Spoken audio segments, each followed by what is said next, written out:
Halo, ketemu lagi sama gua Ari. Guys, lu jangan buka usaha dekat-dekat ini deh.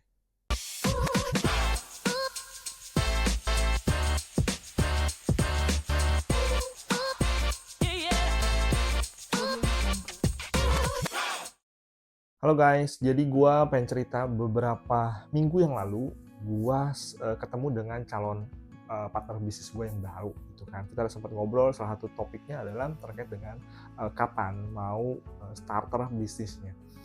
Ini ada sebuah isu yang menarik dari calon partner gue ini. Dia ngomong, sebaiknya kita jangan buka deh bisnis di saat ini, di tahun ini 2024 atau di tahun depan 2025 karena ada resiko beberapa hal. Salah satunya yang jadi isu itu adalah kondisi ekonomi baik mikro ataupun makro, terus juga demand, dan isu salah satunya yang gue ingat adalah terkait dengan pajak ya, dimana tahun depan kan pajak akan naik gitu.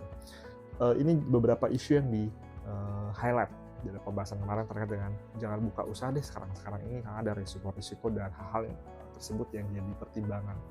Nah, feedback gua, ini gua mau cerita nih, feedback gua ke calon partner gua ini juga akan gua sampaikan ke teman-teman semua.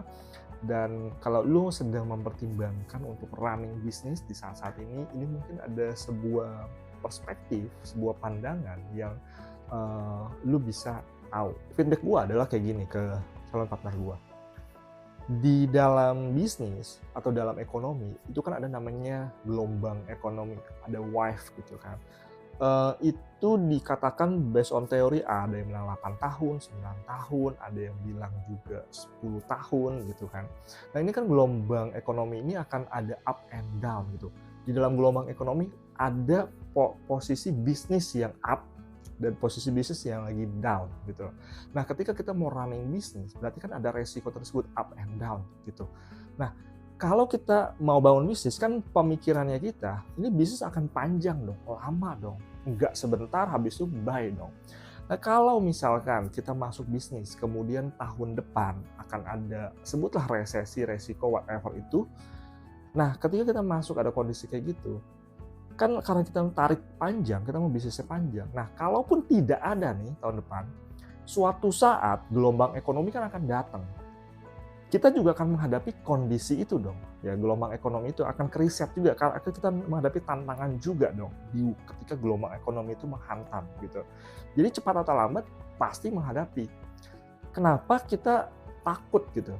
Kalau kita misalkan masuk tahun depan dan langsung dihantam oleh misalkan gelombang ekonomi, menurut hitung-hitungan gua itu lebih low cost, lebih low resiko. Kenapa? Karena ketika kita starter dengan semua resiko masih minim, timnya masih kecil, produknya mungkin masih prototype juga, terus juga masih test market ini itu dan sebagainya. Kalaupun kenapa-napa, nominal, angka, faktor resikonya itu kecil.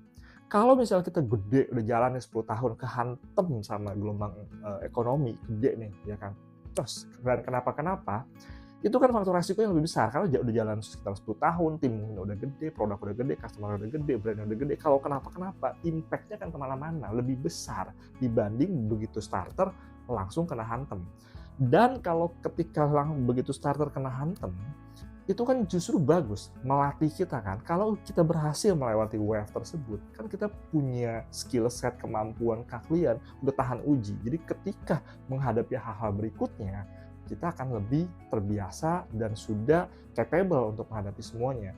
Jadi kalau lu mau starter bisnis dan ada pihak lain yang mengatakan ada resiko ini, itu, dan sebagainya, coba lihat dari perspektif ini. Lu mau mulai kapanpun, lu akan tetap menghadapi hal tersebut. Masalah tersebut akan datang, semua hal-hal resiko tersebut akan lu hadapi juga. Cepat atau lambat lu akan hadapi. Menurut hemat gua, hadapin secepat-cepatnya. Atau hadapilah ketika lu sudah merasa optimal, lu sudah merasa cukup confident untuk menghadapi dan mengangkat beban tersebut. Itu perspektif dari gua, semoga bermanfaat buat lu semua yang sedang mau starter usaha. Sampai jumpa di video berikut.